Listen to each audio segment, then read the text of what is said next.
This is Dr. David Bauer in his teaching on Inductive Bible Study. This is session number 13, Interpretation, Word Study and Context, Intertextual Allusions to the Old Testament.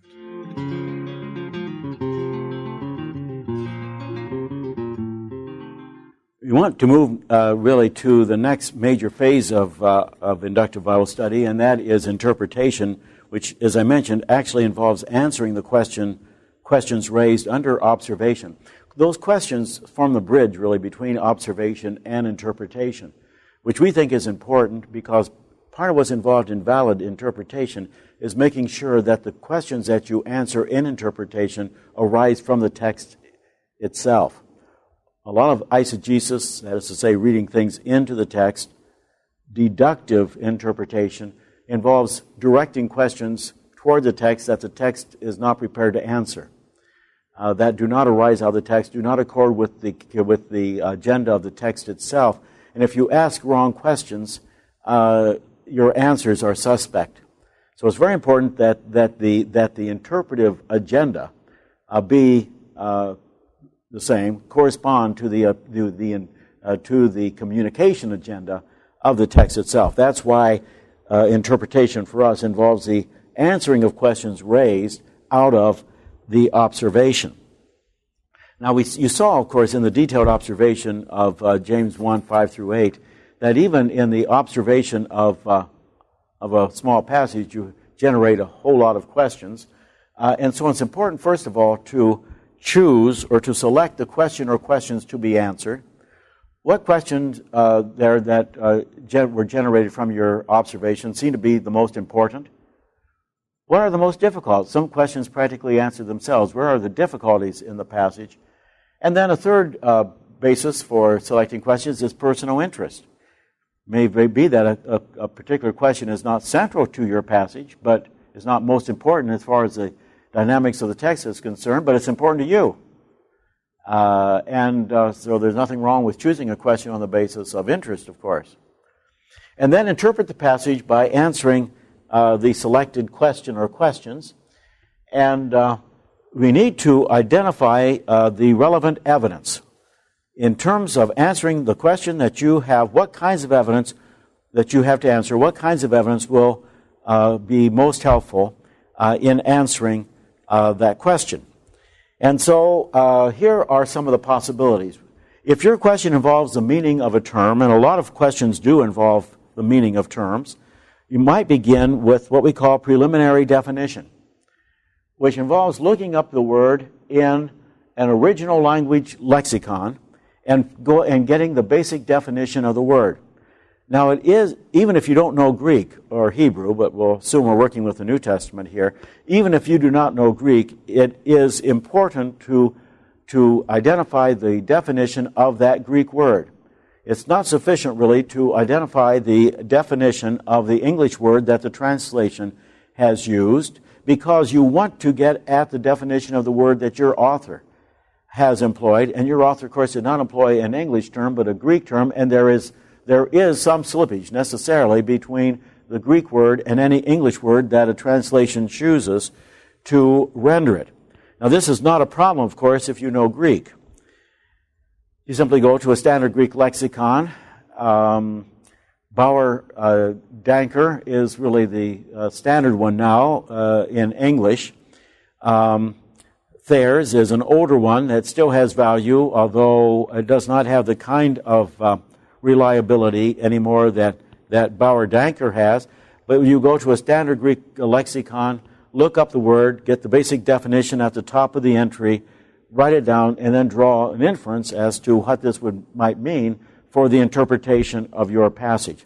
Now, if you do not know Greek, though, there is a way of managing this, and that is to make use of Blue Letter Bible.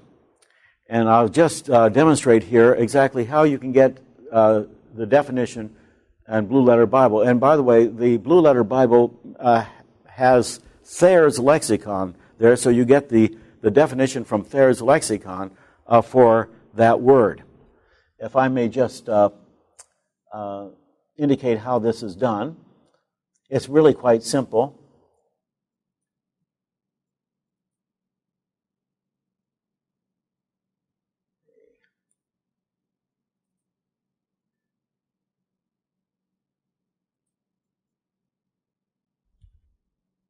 You type in, you can Google Blue Letter Bible, go to the site, and let's assume that we're answering the question, what is the meaning of book of the genealogy of Jesus Christ, the son of David, son of Abraham, in Mathew 1:1. The book of the genealogy of Jesus Christ, son of David, son of Abraham. So we type in our verse, Mathew 1:1, and you want to go to the NASB because of, because of, or I should say the NASB, because of the database in Blue Letter Bible is better. It's more complete in the NASB than in other translations here. And then go ahead and search that. And that will bring up, you see, your passage. So you click on Tools. And, of course, let's assume that we're answering the question, what is meant by book of genealogy? So we go to the word genealogy and click here on Strong's number, because that is the Greek number for that word. So we click on that, which is 1078, and that, you see, brings up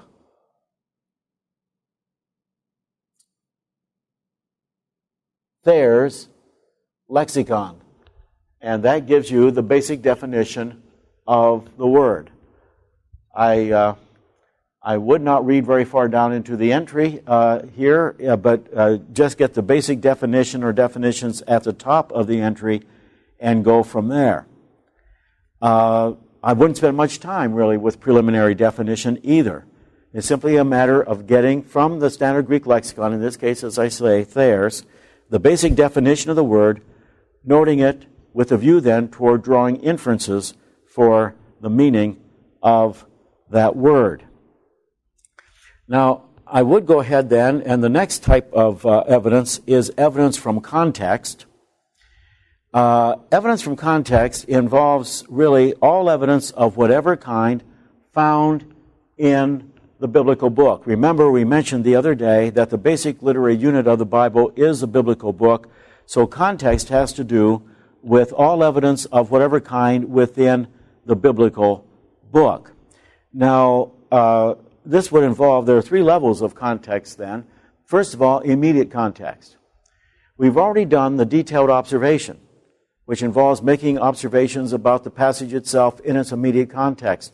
So I begin by looking at my detailed observation, asking myself, have I made any observations in my detailed observation that can now be turned into evidence for answering this question raised?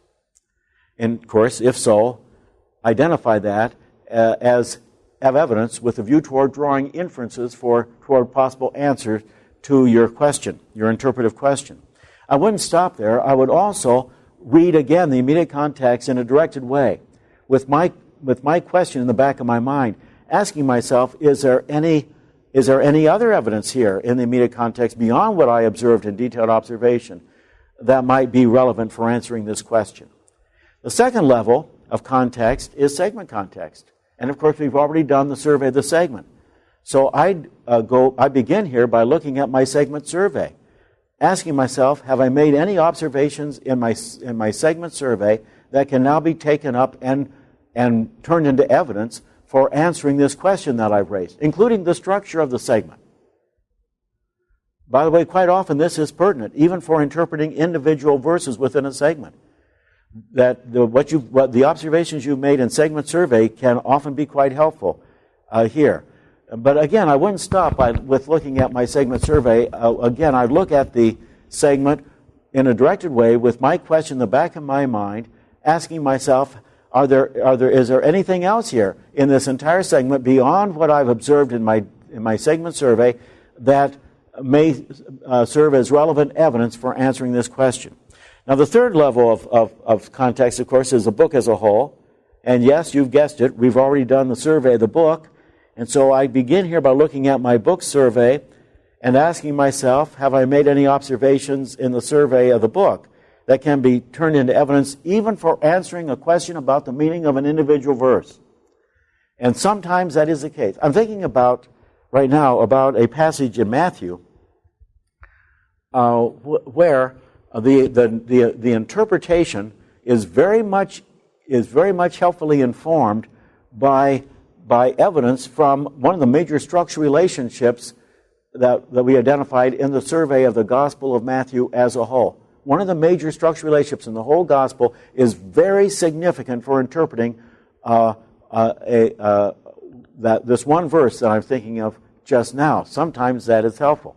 Again, I wouldn't stop there, but I would ask myself, is there anything else in the entire book that may serve as evidence for answering this question here in my passage? Now, when it comes to context, there are two things that I want to mention specifically that we ought, among other things, that we ought always to keep in mind. One is structure. You notice that in observation, we spend a lot of time dealing with literary structure. The reason why we spend time with that in observation is because that, we have found, can be so very helpful when it comes to interpretation. So I would always ask myself, what difference does structure make? I've made all these structural observations. What interpretive difference does that make? I'd be intentional with regard to that. But a second thing to look at always in terms of especially broader book context is this. Does this word that I'm interpreting here, appear anywhere else in this book? Because all evidence of whatever kind within the book falls under context, including other places in the book where the same word appears. So already here, at the point of context, you're making use of concordance, of a concordance. Now, again, as I said with regard to preliminary definition, also with regard to the appearance of the word elsewhere in the book, we're talking about not the appearance of the same English word, but the appearance of the same Greek word that your author used. And there's no avoiding making use of a Greek concordance. You cannot do this with an English concordance, because there is not a one-for-one correlation between an English word used to translate a Greek word in a passage and that Greek word. English translations use a variety of Greek words to translate the same English word. And they translate different Greek words with the same English word. So there's not a one-for-one correlation. Now again, this is not a problem if you know Greek. You simply identify, the root of your word, the word that your author used, go to a standard Greek concordance, like Moten and Gaydon, or maybe use Bible software program. Of course, that's another way of doing it. And find out where that Greek word appears elsewhere in the book. But if you don't know Greek, again, this is also not a big problem. You can identify where that same Greek word appears elsewhere in the book without knowing Greek. And pretty simply. And again, it involves Blue Letter Bible. You, of course, go through the same process. Again, our example is a book of the genealogy. What is meant by book of genealogy in Matthew 1:1? We've already, of course, typed it in. We've clicked NASB.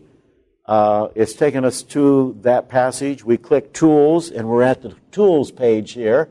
And remember, we went to this very spot for the preliminary definition, but just below the Thayer's preliminary definition is a concordance, and this shows every place where that Greek word appears in the New Testament, including elsewhere in the same book. In this case, Matthew's Gospel. So you find that Greek word appears once more in Matthew. That would be contextual evidence if you're interpreting Matthew 1:1. Greek word appears once more in Matthew, and that is in Matthew 1:18. So you look up that, you read that passage in its immediate context, draw certain conclusions with regard to to how that word is being employed there, and then with a view toward drawing inferences as to how that might inform the meaning of your word in your passage. So that's contextual evidence. I might say that evidence from context is always a relevant type of evidence.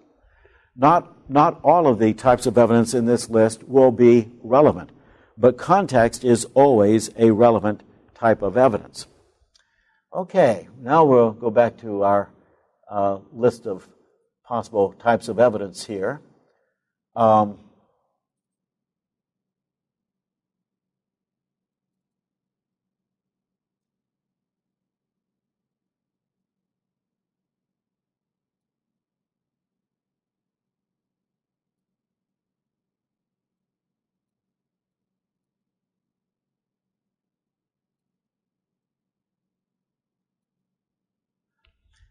And the next one we'll mention is word usage.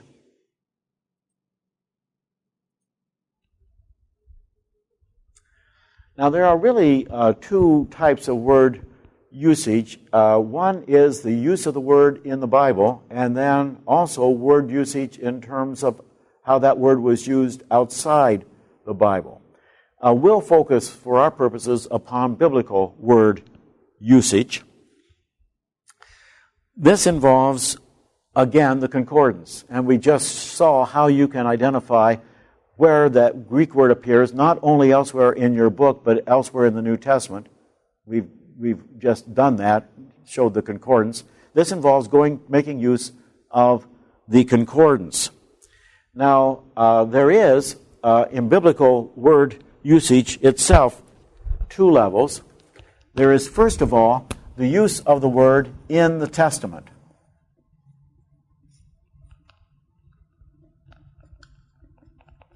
That is to say, where does this word appear, this Greek word appear, where is it used in the rest of the New Testament? Now, if in fact your book is part of what we call a corpus, that is to say, if your book was written by someone who wrote other books in the New Testament, say you're interpreting a passage from Galatians. Of course, that was written by Paul, and Paul wrote other books rather than beyond, in addition to Galatians. And so, if you're interpreting a passage that was written, if you're interpreting a passage in a book that was written by someone who wrote other books in the New Testament, like we mentioned Paul as an example, it would be helpful to begin with where that word appears elsewhere in the corpus. This reminds us that everything else being equal, how your same author used that word will be more significant than how that word is used by other New Testament writers. Then, having identified where it's used in the corpus, note, outside the corpus in the rest of the New Testament. Now, of course, in the case of James, we have a book that was written by someone who did not write any other book in the New Testament, so we go immediately then in our study of James to where the word is used in the New Testament as a whole. Thing to do is to look up in the English Bible every passage where that Greek word appears, and of course we were able to identify those passages where the Greek word appears from the concordance in Blue Letter Bible. So you use that concordance, to identify those passages where it's used elsewhere in the New Testament. Look up each of those passages, take a quick glance at the immediate context and make a judgment about how that word seems to be used there in that context. And then engage in critical conversation between how that word seems to be used in that other New Testament passage and what's going on with the employment of that word in your passage. This kind of critical conversation between how that word is being used in that other New Testament passage and what's going on in the use of the word in your passage is important, because you cannot assume that the way in which the word is used in another New Testament passage is necessarily the way your author is using it. You have to be careful, in other words, not uncritically to dump all the suggestion of the meaning of that word, the use of that word in other New Testament passages into your passage. James Bauer coined a term that is used quite often here to talk about that danger. He referred to illegitimate totality transfer.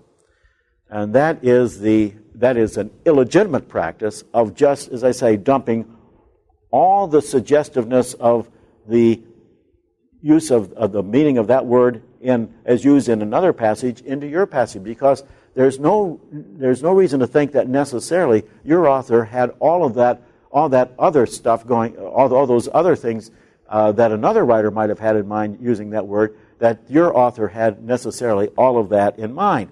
So you have to ask yourself whether that word in the other passage seems to be used in essential continuity with the way the word is employed in your passage. In basically the same way.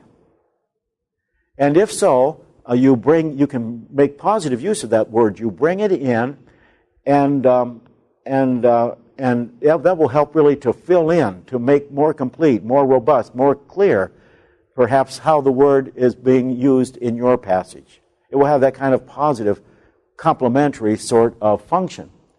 If the word, however, is used in a quite different way, you have not continuity but discontinuity, and the very differentness of how that same word is used in another biblical passage over against how it seems to be employed in your passage, the very differentness can illumine by way of contrast what is going on in your passage. It is often said, and perhaps this is unfair, but I'm not making any claim as to whether this is a legitimate criticism or not, but it is often said that Luther tended to read everything in the New Testament in light of Paul. And when it came to the law, which in Greek is the word nomos, when it came to the law, that Luther had a tendency to read Paul's understanding of the law, how Paul uses the word law, into other places in the New Testament where the word law appears. Bauer would refer to that, of course, call that illegitimate totality transfer. And in fact, Paul does use law somewhat differently than, say, Mathew does or than James does. And the charge has been made, legitimate or not, towards Luther, that he was never able to hear really what Mathew or what James said regarding the positive function of the law in the Christian life, because of his tendency to read law in Paul into the Matthean and the Jamesian references to law. So it's very important to, and by the way, the point here then is that it might have been a helpful thing.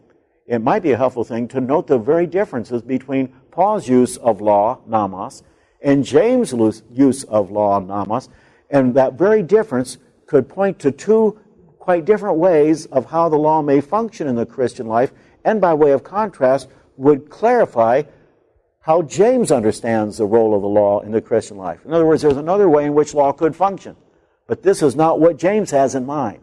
And that very differentness could bring clarity and more precise understanding to what James has in mind. Now,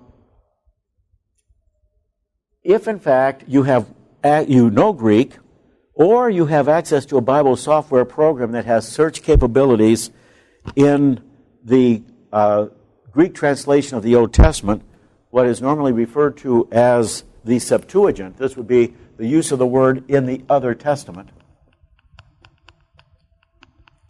Really, the Septuagint, or what scholars increasingly are wanting to call Old Greek, the Old Greek, this can be helpful. Because, of course, the Septuagint was really the translation of choice for almost all, if not all, of our New Testament writers. All of our New Testament writers quote from the Old Testament in using the Septuagint. The only possible exception is Jude. There's no clear place where Jude quotes from the Septuagint. But we hasten to add that Jude is only one chapter long, and we wonder if, in fact, he had written more, if he would not have have used the Septuagint. Paul will quote sometimes from the Septuagint and sometimes from his own translation of the Hebrew, depending on what serves his purposes at any one point better. But the point is that the Septuagint, the Greek translation that was in vogue at the time, was very popular, was very familiar. It was really their Bible.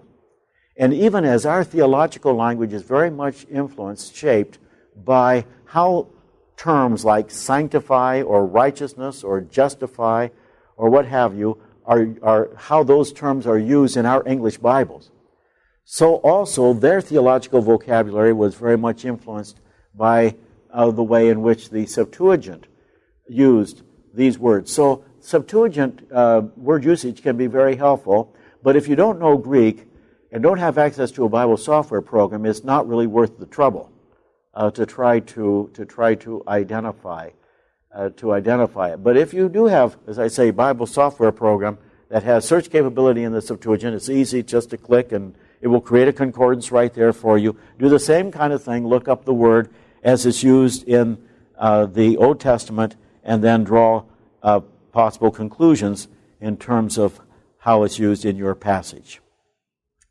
A further type of evidence is scriptural testimony. Scriptural testimony has to do with all evidence of whatever kind outside of the biblical book. Remember, all evidence within the book itself is contextual. And outside of those passages where the word itself appears, that would be word usage, scriptural testimony involves all evidence in the Bible outside of those two areas. Let me give you an example of what we have in mind here. In Mathew 6:25, as you remember, we read, "Therefore I tell you, do not be anxious about your life." Let's assume that we're answering the question, what is meant by the phrase, do not be anxious? The word there is merimnao in Greek. If in fact you note in your process of interpretation where else in Matthew's Gospel, that same word appears, and make use of Matthew's employment of the word merimnao, or anxious, that would be context. Because all evidence of whatever kind within the book falls under context. But if you explore where merimnao, that word that is translated anxious, where merimnao appears outside of Matthew in the rest of the New Testament, that would be word usage. But if you ask yourself, where else in the New Testament is the topic, is the issue of worry over material necessities discussed, in those passages where the word merimnao does not appear, but the idea appears, where the idea is discussed, that would be scriptural testimony. As a matter of fact, there are basically three types of scriptural testimony. The one is the concept, which is what we've just been talking about. Where else in the Bible is this concept described, even though the word itself is not found? Speaking of Luther, and here we're going to say something more positive about him, kind of balance what was kind of tentatively negative about him a moment ago. It was said of Luther that he had basically committed the whole of the Bible to memory. Most of us cannot say that. And it's quite clear that making use of conceptual scriptural testimony does depend upon Bible content knowledge. How well do you know the Bible so that you can identify passages where the same idea is found, even though even though the word itself is not found? There is a kind of resource, though, that will help those of us who are not Luther in this regard, and that involves topical concordances or topical Bibles. And yes, in my book, Essential Bible Study Tools for Ministry, I have a section on topical concordances, and the best one, really, in my judgment, is Kohlenberger's. That's Kohlenberger, Kohlenberger, Zondervan, NIV, Nave's Topical Bible. Zondervan, NIV, Nave's Topical Bible. This really is it really is a kind of concordance, but it's not a word concordance, it's a topic concordance. And so if you look up anxious or anxiety or worry in Kohlenberger, you'll find every passage in the Bible that discusses that theme, even those passages where the word itself does not appear. Now again, you have to beware of Bauer's illegitimate totality transfer here as well. You cannot necessarily assume that every other passage in the rest of the Bible will discuss or will treat this theme in the same way that your author wishes to treat it here. You want to know both points of continuity and discontinuity. Is the theme discussed in this other passage in essentially the same way as your author treats it? If so, you have the continuity, you have the principle of complementarity, you have the principle of fit, and you can make use of that in a positive way in terms of providing a kind of clarity and richness to the way the theme is treated in your passage. But it may, in fact, be the case that it's treated in a different way. And if, in fact, it's treated in a different way, you need to embrace the difference. And, again, you can make use of the difference in order to highlight, by way of contrast, how that theme is being treated in your passage. You could actually clarify how James or how Mathew, say, if that's you're interpreting that a passage from James or Mathew, is talking about and making use of that theme. Now, a second type of scriptural testimony beyond the conceptual type that we've been discussing is scriptural allusion or quotation. Is your author, in the passage that you are interpreting, quoting or alluding to another biblical passage? If so, of course, he is clearly drawing the attention of the reader to this other biblical passage. We have a kind of obligation, really, to go and look at that passage in its original wording and context and ask exactly how does that passage in its original wording and context illumine our passage, which is quoting or alluding to that passage here. Now, again, you may have a case where the writer of your passage, is alluding or quoting another passage in a very positive way. That is to say, that there is complete congruence between that passage in its original wording and context and how your writer is employing it here.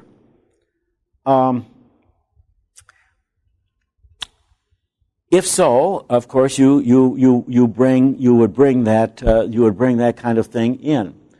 As an example of this, let's look at Romans 5, verses 12 through 14. Romans 5, verses 12 through 14.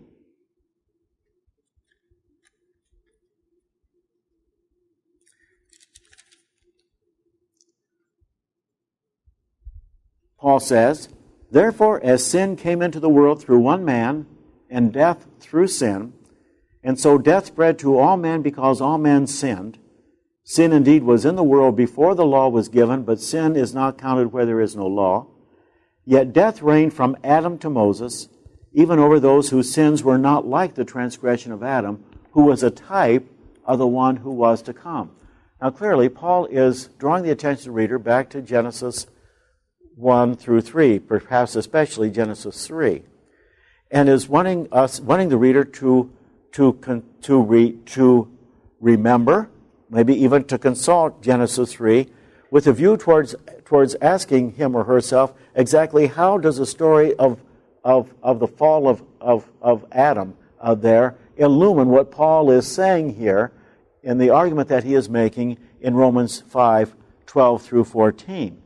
That involves essential continuity. By the way, that's not to say that Paul necessarily wants the reader to bring everything from the fall narrative to bear and to read that into what you have in chapter 5. Again, what's called for is a critical conversation between Romans 5 in its context and what you have in Genesis 3 to discern exactly what aspects of Genesis 3 Paul wants the reader to bring to bear in the reader's interpretation of Romans 5, and how he wants the reader to bring that to bear in the interpretation of Romans chapter 5.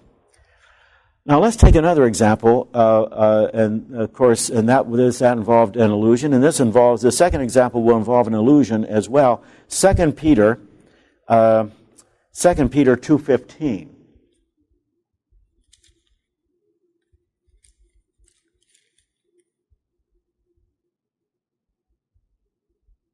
Well, actually, let's look even more clearly here, I think, at 2 Peter chapter 2. We could talk about 2:15, but let's mention chapter 2, beginning to read at verse 5.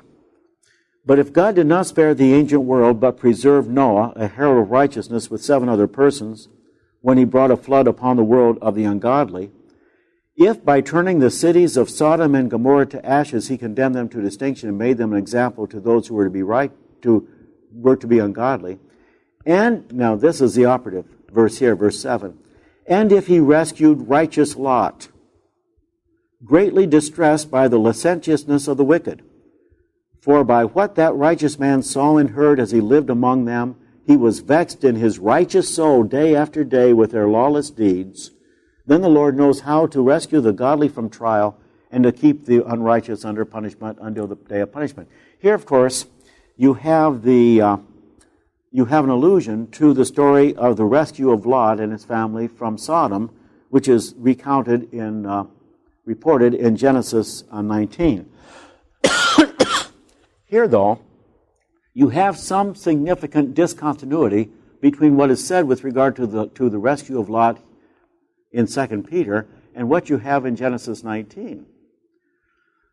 2 Peter wants to emphasize the righteousness of Lot and the value towards Lot of this rescue.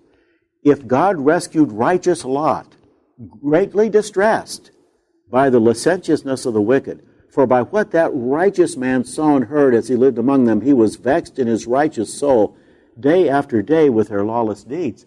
If you read the account of the escape of Lot from Sodom in Genesis 19, you'll be struck by the fact that his righteousness is not by any means emphasized.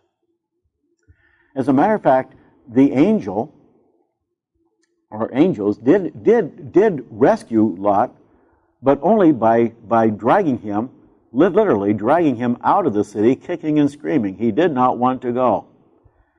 There is really little indication that he was, in Genesis 19, that he was vexed in his righteous soul. As a matter of fact, Genesis 19 has a pretty negative view of Lot.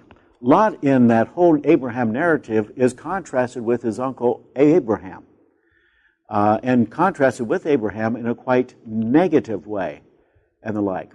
So what you have here, then, is some discontinuity between what is said with regard to Lot and the passage that is being alluded to in 2 Peter. And it's important, therefore, to recognize the difference there and to note that the very difference then can illumine what Peter is talking about here. Peter really, one might say, adds his own perspective to the Genesis account, which really highlights that perspective there as being especially important for what Jude wishes to communicate. He's not simply inheriting this from the Genesis account that he's alluding to.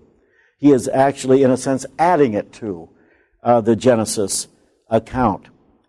Another example that we might cite has to do really with a quotation, this time a quotation from the Old Testament, not simply an allusion, and that would be found in Peter's Pentecost sermon in the 2nd chapter of Acts, beginning at Acts 2:16. But this is what was spoken by the prophet Joel, and then he quotes from Joel 2:28 through 32.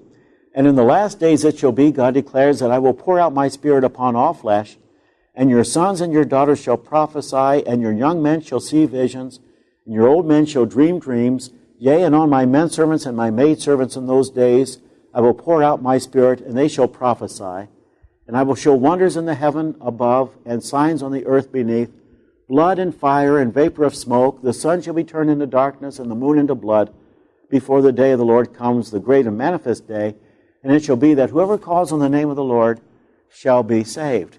Now here you have essential continuity with what you have in Joel 2:28 through 32. The writer is inviting us to go back and look at that passage and then to ask exactly how does that passage in its original wording and context illumine what is going on here? How does it help us to interpret the coming of the Spirit on the day of Pentecost? Although it's a little more complicated than that here, because you also have some differences that Luke apparently, or Peter as Luke presents him, has introduced into the Joel account. For example, Joel does not include God declares.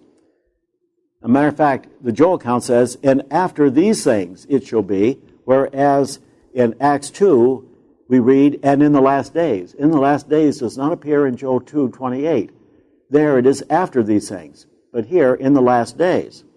And Peter adds, God declares, which is not found in the Joel account.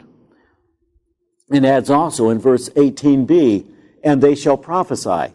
That phrase is not found there either. And in verse 19, and I will show wonders in heaven above and signs on the earth beneath. Above and beneath are not found in the Joel account. That is added by Peter here.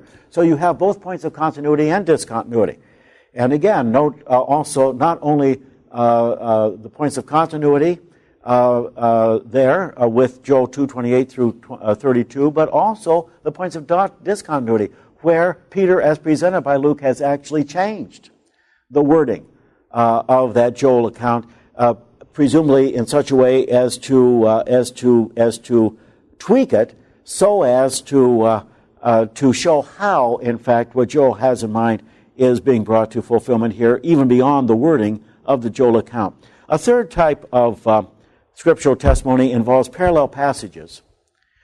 This, of course, is especially relevant when it comes to interpreting gospel passages, where you have the same event in Jesus' life or the same teaching of Jesus found not only in the gospel that you're interpreting, let's assume you're interpreting Matthew, but is also found in Mark and perhaps Luke and maybe even John as well.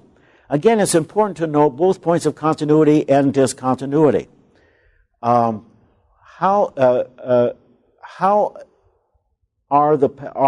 is a parallel account similar to the parallel account in your gospel?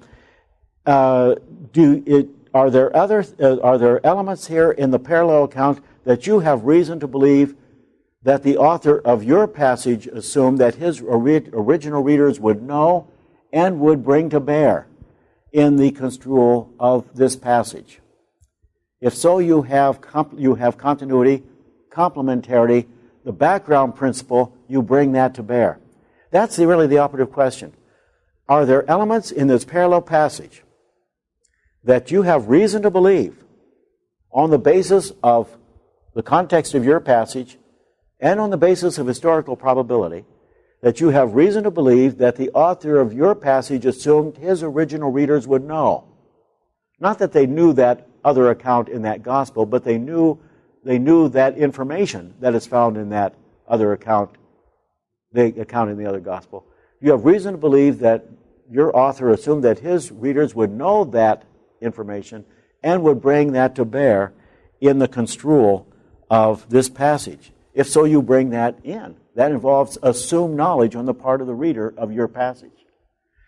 On the other hand, if you answer no to that question, then, you need to note the differences, the different way in which the other gospel writer or writers presented this event in Jesus' life or presented this teaching of Jesus. Note that those differences, and that very difference can highlight the unique perspective or the unique concerns, the specific concerns of your evangelist, of your passage. That the other gospel accounts dealt with it in this way, included these other details, your writer didn't. That can clarify, that can make more precise your understanding of what your author is trying to get at in this account. Now, in terms of continuity, how a parallel account might actually clarify what's going on in the passage that you're interpreting, let's assume that we are interpreting Matthew 10:11 here. This is Jesus' instruction to his disciples when he sends them out on their mission. And in Matthew 10:11 we read, "And whatever town or village you enter, find out who is worthy in it, and stay with him until you depart." Now, this is a little cryptic. Clearly, we understand basically the instruction, but we don't understand exactly why this is important. He says, when you enter a town or village to minister in that town or village, find out who is worthy in it, stay with him, and don't leave. Stay in that same house. Don't shift around from house to house. That's clearly what he has in mind. But why? What's the point? Well, the point of this is actually clarified by the parallel account in Luke 10, verse 7.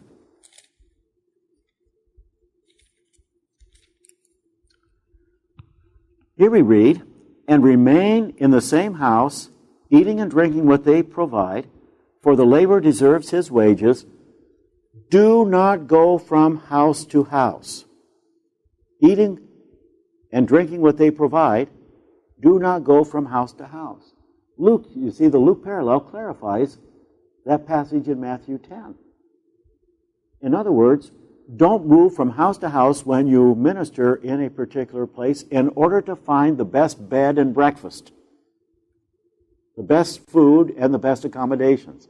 That should not be the basis for what you do and where you stay when you minister and the like. The parallel account gives clarity then to what Jesus seems to have in mind in Matthew chapter 10.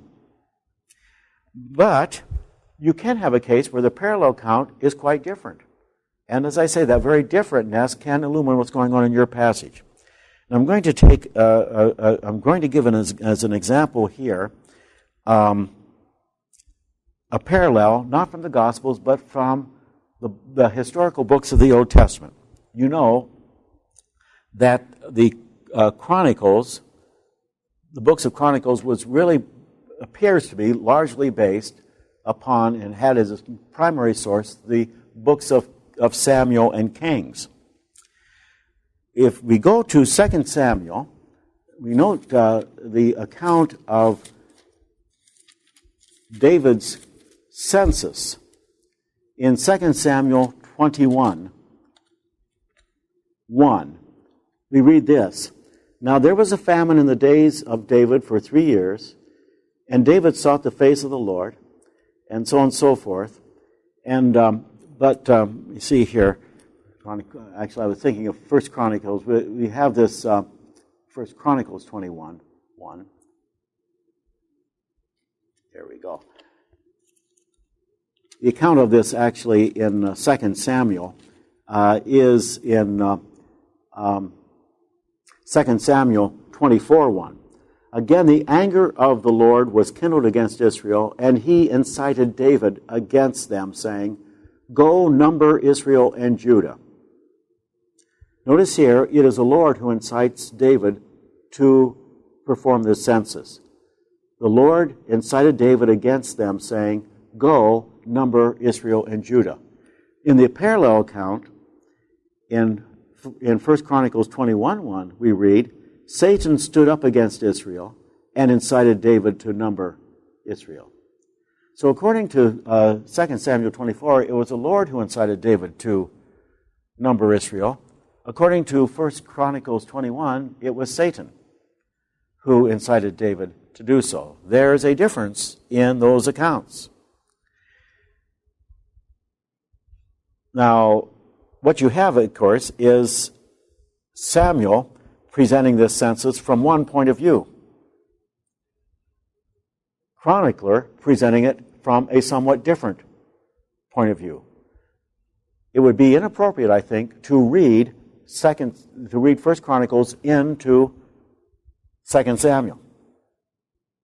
That would not be a matter of allowing 2 Samuel's own voice, 2 Samuel's own perspective.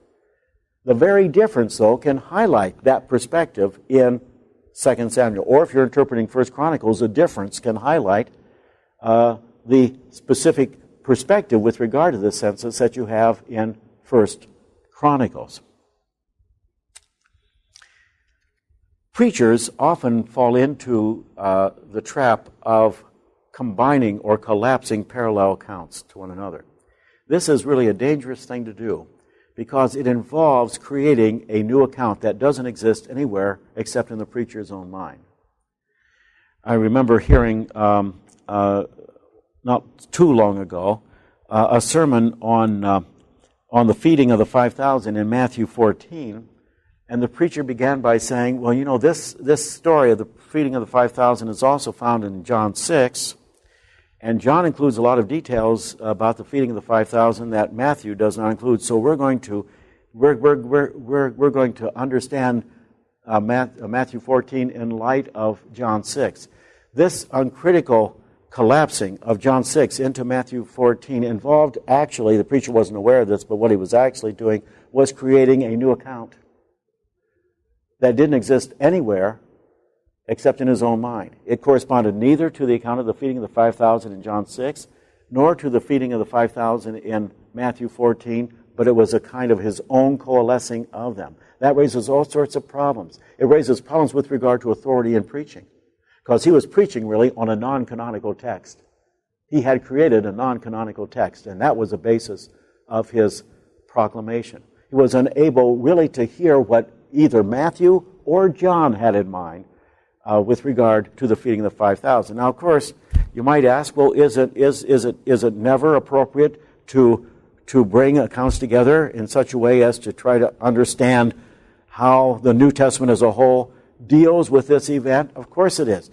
But when you do that, you need to do it in such a way to assure that the distinctive perspective of each of the gospel writers is understood and brought into account.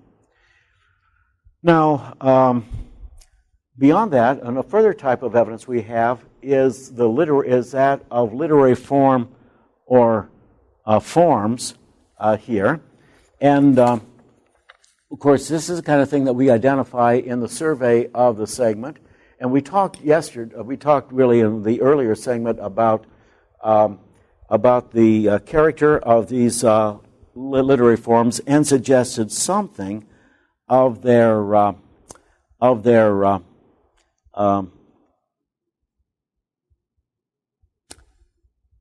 role in interpretation.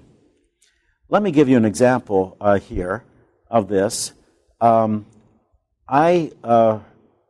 heard a sermon years and years ago on the 12th chapter of Acts, which is a story of the miraculous release from prison of Peter, who was under arrest by Herod and about to be executed by Herod. And the sermon that I heard was entirely allegorical. We were told that Peter was in prison, and his hands were in chains, were in fetters. That the fetters represented original sin. And of course, when the angel appeared to release him, the fetters fell off. He was freed from original sin. That when he, of course, you remember that there were two doors from the inner prison out into the street.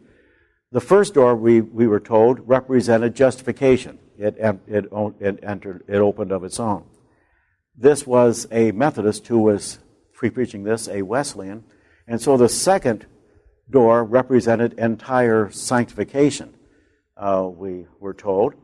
And then you remember that Peter walked from the prison to the house of the mother of James Mark, where the church had gathered for prayer. That was the life of discipleship, growth in grace throughout the Christian life.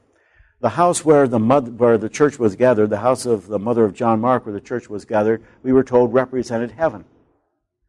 And so his entrance into that house then represented glorification. So you had justification, entire sanctification, growth in grace, and glorification. The Ordo Salutis, all there in the 12th chapter of Acts. Now, what was wrong with that? What was wrong with that sermon? It was a violation of genre. If it had been cast in the literary form, in the genre of an allegory, that might have been okay. Or at least something like it might have been all right. But to allegorize prose narrative is to deal with prose narrative contrary to the genre that the author actually used. This illustrates the importance of general literary form in interpretation. Also, a further type of evidence that is sometimes significant is the atmosphere of the passage, the tone or atmosphere of the passage, really the feel of the passage. Now, with regard to tone or atmosphere, this has a twofold bearing, twofold significance. One is the tone of the tone of the passage. One might reasonably conclude ought to be reflected in the tone of the interpretation, including the tone of any preaching or teaching that is based upon that passage. One of the best books still, it's an older book, but one of the best books still in my judgment on preaching, on biblical preaching, is by Donald G. Miller, The Way to Biblical Preaching. And in that book, he said that it is possible that a preacher, say, exegetes, interprets technically a passage very well. Pursues, the meaning of terms, takes its context into account, interprets it very well, but may miss the point entirely with regard to tone. He says, imagine a preacher like that interpreting a passage, say, that has a tone or atmosphere of encouragement, of nurture, and preaching a sermon on that, a sermon whose tone, the tone of preaching or the tone of teaching is one of judgment and censoriousness. That passage would not have the same impact as the inspired biblical writer intended that it should have. The tone of interpretation, including preaching and teaching, should reflect the tone of the passage. But beyond that, tone or atmosphere can actually affect the meaning, the basic meaning or the basic sense of a passage. Especially, this is found, for example, if you have a passage that is characterized by a tone of sarcasm. Sarcasm the tone of sarcasm often involves the subversive use of language, so that words actually mean the opposite of their definitions in passages that have a sarcastic tone. Let me give an example of this from 2 Corinthians chapter 12, verses 19 through 21. 2 Corinthians 12, 19 through 21. Actually, let's see here. I think I'm going to go with a somewhat clear example of 1 Corinthians 4, 8. Might be just a bit clearer. The other would do. But 1 Corinthians chapter 4, verse 8. Already you are filled. Already you have become rich. Without us you have become kings. And would that you did reign, so that we might share the rule with you. Notice the sarcasm. That's dripping with sarcasm. Notice also, along with that tone, we recognize the subversive use of language. When Paul says, already you are filled, he doesn't mean that. He means they're empty.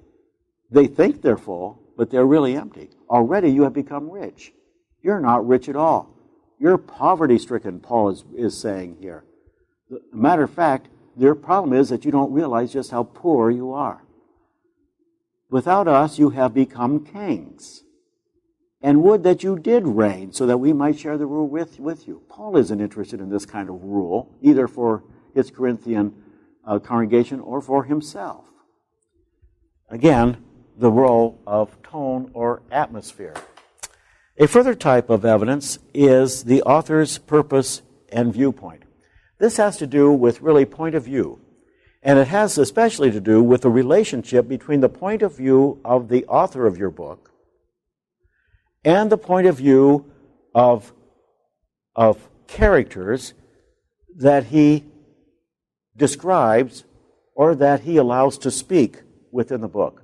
What is the relationship between the point of view of your writer and the point of view of other voices, of characters or of other voices within that book? Does the author agree with the point of view of this character, or does he disagree with the point of view of this character? Now, let's again take just a couple of examples. Let's take as an example Peter. We mentioned just a few moments ago Peter's Pentecost sermon there in the 2nd chapter of Acts, where he quotes from Joel and says, this phenomenon that you are witnessing here, he says, is actually the fulfillment of the prophet Joel. In the last days it shall be, God declares, that I will pour out my Spirit upon all flesh. Your sons and your daughters shall prophesy, your young men shall see visions, your old men shall dream dreams, etc.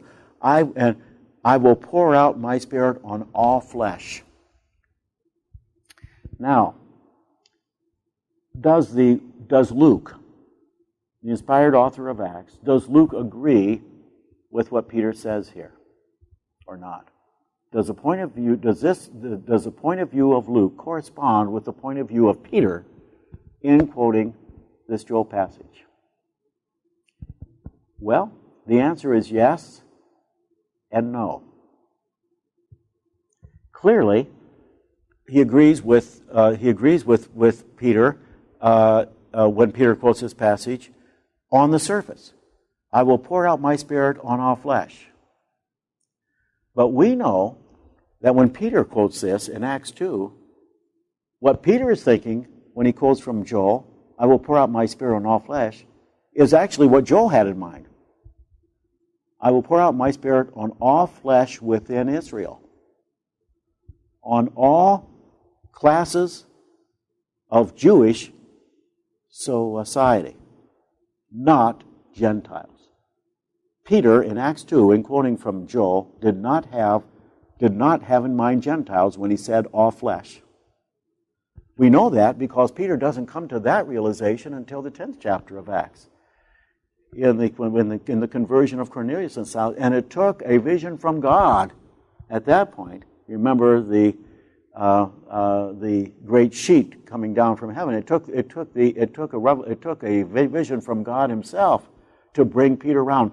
Passage that is often there in the 10th chapter is sometimes referred to, although this involves, I think, too loose a use of language, the conversion of Peter. It certainly involved a kind of theological conversion of Peter. Peter hasn't gotten the message yet. But Luke, when Luke writes this, when Luke records this, what Luke has in mind when Peter says, I will pour out my Spirit on all flesh, Luke has in mind all flesh, including Gentiles.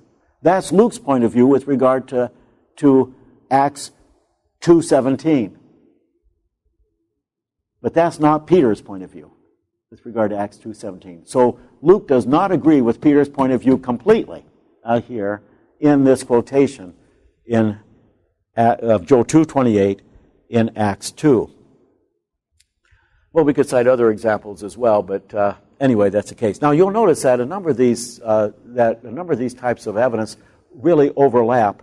A lot of them really have to do with context.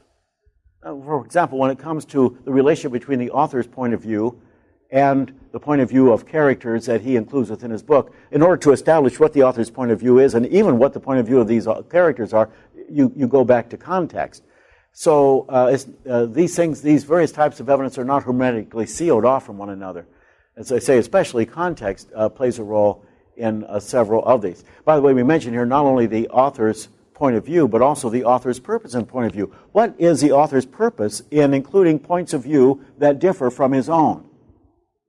Not only how does the point of view of this character relate to the point of view of the author, but what is the author's purpose in including this other point of view?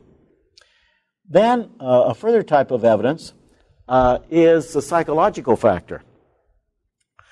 And the psychological factor actually has two aspects to it. The first has to do with the psychology, that's to say the state of mind, that's what we mean by psychology, the state of mind of the writer of your passage. The state of mind of the writer of your passage. This can be significant in understanding or interpreting exactly what that writer is saying. And I think a great example here would be Lamentations. Lamentations was written by someone, perhaps Jeremiah, but anyway, was written by someone who was experiencing the most distressful event, who had just experienced the most distressful event imaginable, the destruction of Jerusalem and of the temple and of everything that he held dear. And this writer, might have been Jeremiah, this writer did not handle this kind of stress, this kind of distress well. This is a person under great mental duress. So how does a writer's frame of mind help us to understand then what he is saying, to interpret what he is saying? But this can also be the case with regard not just to the writer, but also the state of mind of characters within a book. I think a good example of this would be, and let's look at it, you should always have Bibles with you and open, 1 Kings 19, 1 through 8. 1 Kings 19, 1 through 8. Now, you remember that this is a story of, this is found really in the Elijah narrative, and it is the, and this event, well, this passage really comes right on the heels of what you have at the end of chapter 18 of 1 Kings, and that is literally Elijah's mountaintop experience.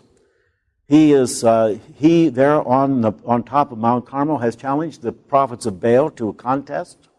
Baal was a storm god. He gives Baal all the advantages, remember, of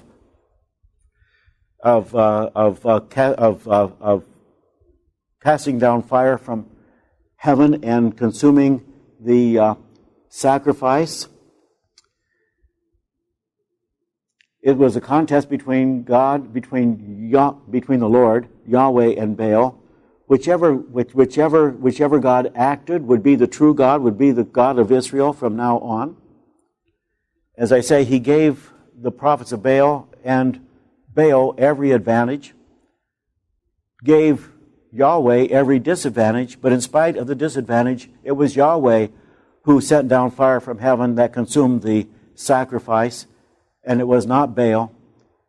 And of course, in the wake of this, the prophets of Baal are taken out and stoned, and the name of the Lord is exalted. But what do you have in the very next passage? Coming right off of this great success, the most imaginable success possible. In 19:1 we read, Ahab, the king, told Jezebel all that Elijah had done and how he had slain all the prophets with the sword. Then Jezebel sent a messenger to Elijah, saying, So may the gods do to me and more also, if I do not make your life as the life of one of them by this time tomorrow. Then he was afraid, and he arose and went for his life and came to Beersheba, which belongs to Judah, and left his servant there. But he himself went a day's journey into the wilderness and came and sat down under a broom tree, and he asked that he might die, saying, It is enough now, O Lord, take away my life, for I am no better than my fathers. Now here you have a passage where the writer practically begs us, urges us certainly, to take the psychological factor into account. How can the text really shrieks the question into our ears, how has Ahab gone from this great success, this mountaintop experience, to this great distress and this great fear that leads him even to want to abdicate his prophetic role and to die? Something is going on up here in Elijah's mind, and that is front and center in terms of the agenda of this passage. Now, really, we have to be careful here of what scholars refer to as a psychological fallacy, or the psychologizing, the tendency to psychologize a text. by which they usually mean bringing in issues of psychology, of state of mind, of emotion, this kind of thing, in passages where the writer does not invite us to do so, and in ways that the writer does not invite. This often is done by bringing certain modern psychological theories to bear upon biblical characters and the like, and when there's no reason at all to think that the writer of our passage had this kind of thing in mind. So it's always important to ascertain whether the writer of our passage is encouraging, is inviting this kind of psychological consideration or not. Passage that I just cited, of course, clearly he does. But it seems to me that, for example, in the wars of extermination in the book of Joshua, you have a very studied attempt on the part of the writer of the book of Joshua to keep the reader at arm's length in relation to the emotions and the psychology of the Canaanites who were being exterminated. We are not to feel along with them. We are not to consider their thinking as they were being exterminated. There is a kind of psychological distance that the writer wants to create between the reader and the Canaanites who are being destroyed there. So the question is whether there are clues within the text. Often this involves the use of emotive or affective or state of mind sort of language that suggests that the writer wants us to think of these psychological sorts of aspects. A further type of evidence is inflections. And of course, again, this is the kind of thing that we've talked about already. Inflections involves changes in the form of a word that point to its grammatical meaning and significance. And the inflections involve both verbs and nouns as well as Greek and English. But with regard to and here, basically, I'm going to give just a couple of examples from the English text. You can do a great deal with inflections even from the English, although you can do more with it, of course, if you're working with the original language, the original text, etc. But with regard to nouns, let's note Mathew 2:20. Mathew 2:20 is interesting here.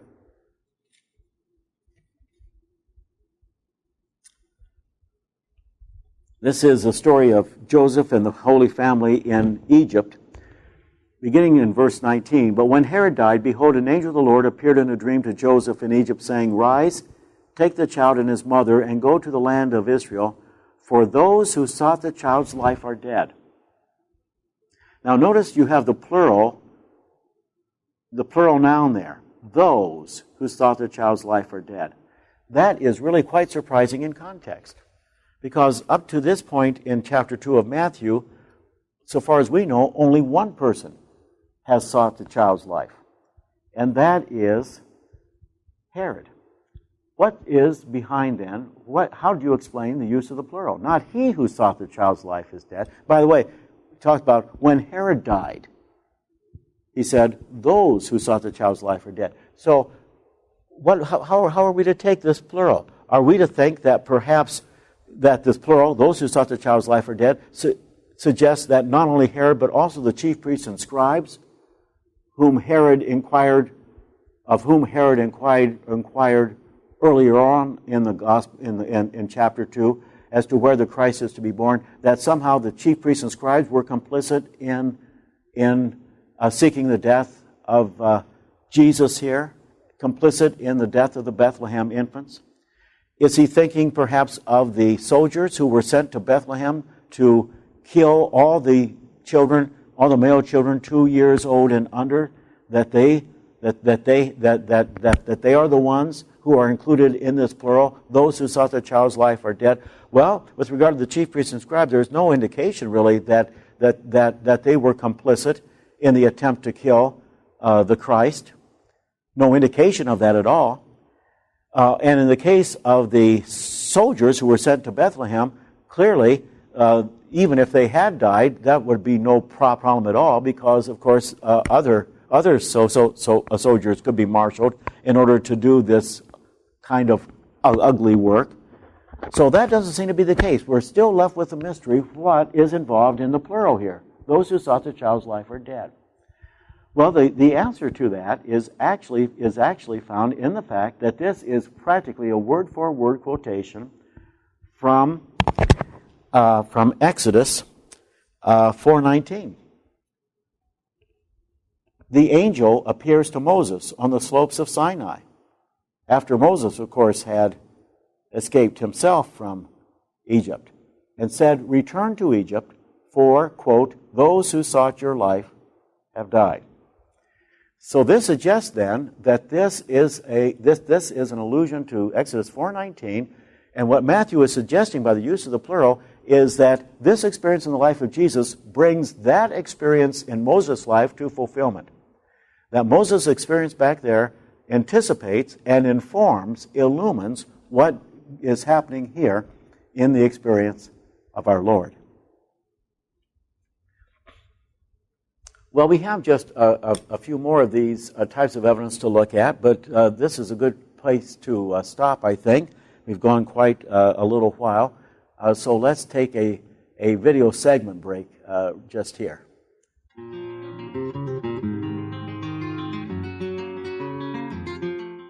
This is Dr. David Bauer in his teaching on Inductive Bible Study. This is session number 13, Interpretation, Word Study and Context, Intertextual Allusions to the Old Testament.